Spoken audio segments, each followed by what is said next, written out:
जीवन में कुछ बड़ा करने के लिए अपने कंफर्ट जोन से तो बाहर आना ही पड़ता है। पानी का जहाज सबसे ज्यादा किनारे पर ही होता है, पर जहाज किनारे के लिए नहीं बना, वह बीच समुद्र में लहरों को चीरते हुए आगे बढ़ने के लिए बना है। इसलिए जीवन में कुछ बड़ा करने के लिए रिस्क तो लेना ही पड़ेगा। तो चलिए सुनते हैं आज की कहानी। मैं हूँ आपकी होस्ट और आपकी दोस्त उर्वशी। एक गरीब लड़का था। वह रोज खाने के लिए भटकता और कहीं ना कहीं से खाना इकट्ठा करता, पर हर रोज उसका खाना गायब हो जाता। एक दिन उसे पता चला कि चूहा उसका खाना चुराता है। उसने चूहे को पकड़ा और पूछा, तुझे पता है मैं कितना गरीब हूँ, फिर भी तू मेरा खाना चुराता है? अरे अगर चुराना ही है तो किसी अमीर का खाना क्यों नहीं चुराता? चूहा बोला, तेरी किस्मत में कुछ ही चीजें लिखी हैं, वही मिलेगी। भले ही तू कितनी कोशिश कर ले, तू कितना भी इकट्ठा कर ले, उसे अपने पास नहीं रख पाएगा। यह जानकर लड़का बहुत शॉक हुआ। उसने कहा, ऐसा कैसे हो सकता है? चूहे ने कहा, अगर तुझे जानना ही है कि तेरी किस्मत में क्या लिखा है तो भगवान बुद्ध के पास जा, वही बता सकते हैं कि तेरी किस्मत में क्या है। वह लड़का भगवान बुद्ध से मिलने के लिए चल पड़ा। चलते चलते बहुत रात हो गई, इसलिए रास्ते में उसने एक हवेली देखी और एक घरवाले से एक रात में रुकने के लिए इजाजत मांगी। उसे इजाजत भी मिल गई। हवेली वाले ने लड़के से कहा, कहाँ जा रहे हो इतनी रात को? उसने कहा, मैं बुद्ध के पास जा रहा हूँ, अपनी किस्मत के बारे में पूछने के लिए। हवेली वालों ने कहा, तुम भगवान बुद्ध से हमारा भी सवाल पूछ लोगे?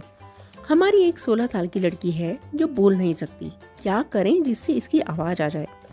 लड़के ने कहा, जरूर पूछूंगा आपका सवाल। उसने उनको धन्यवाद कहा और सुबह वहां से चल दिया।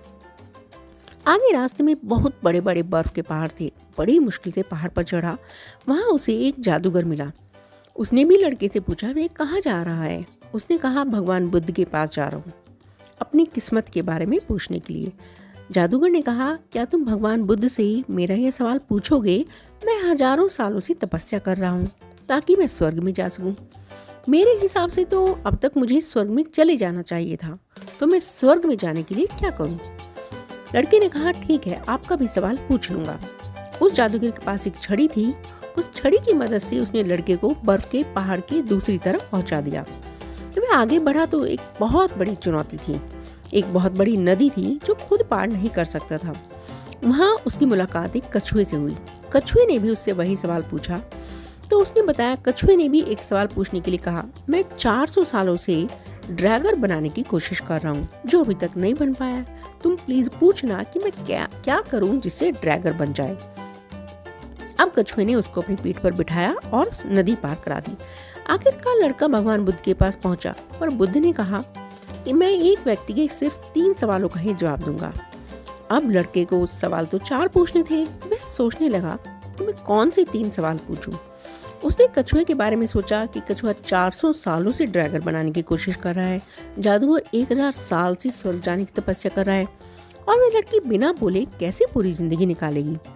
फिर उसने सोचा, मैं तो गरीब हूँ, कैसे भी मांग कर तांग कर अपनी जिंदगी गुजारा कर लूंगा, पर कछुआ, जादूगर और लड़की की परेशानियां मेरी परेशानियों से बहुत बड़ी हैं। अब बुद्ध ने जवाब दिया तो उसने लड़के ने उन्हीं के 3 सवाल भगवान बुद्ध से पूछे। बुद्ध ने जवाब दिया, कछुआ 400 सालों से ड्रैगन बनाने की कोशिश कर रहा है, पर अपना कवच को छोड़ने के लिए तैयार नहीं है। जब वह कवच छोड़ देगा तो ड्रैगन बन जाएगा, और जादूगर जब तक अपनी छड़ी नहीं छोड़ेगा तब तक वह स्वर्ग नहीं जा पाएगा, और लड़की को उसका जीवन साथी मिलते ही वह बोलने लगेगी। यह सब सुनकर लड़का वापस कछुए के पास आया और उसे सब बताया। कछुए ने अपना कवच निकाल दिया, और जैसे ही कवच निकाला उसमें से बहुत सारे मोती निकले। यह मोती कछुए ने लड़के को दिए और वह ड्रैगन बन गया। फिर जादूगर के पास गया, सारी बात बताई। जादूगर ने अपनी जादू की छड़ी लड़के को दे दी और स्वर्ग में चला गया। उसके बाद लड़का उस हवेली में गया जहां उसने रात गुजारी थी। जब वह लड़की सामने आई, उसने बोला, उस रात तुम ही हमारी हवेली पर आए थे। और इस तरह लड़के को पैसा, पावर और एक खूबसूरत जीवन साथी मिल गया। तो जीवन में कुछ पाने के लिए कुछ देना पड़ता है। जादूगर ने छड़ी दी, उसे स्वर्ग मिला। कछुए ने अपना कवच छोड़ा, उसे ड्रैगन मिला, और लड़की को जैसे ही लड़का मिला उसकी आवाज आ गई।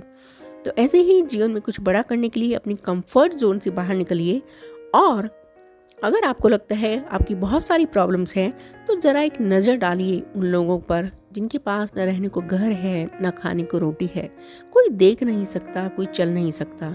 तो क्या आपकी प्रॉब्लम उनकी प्रॉब्लम से बड़ी है? So stay positive, be happy and सुनते रहिए मेरी कहानी को और सीखते रहिए। मिलेंगे अगले वीडियो में, तब तक के लिए take care and bye bye.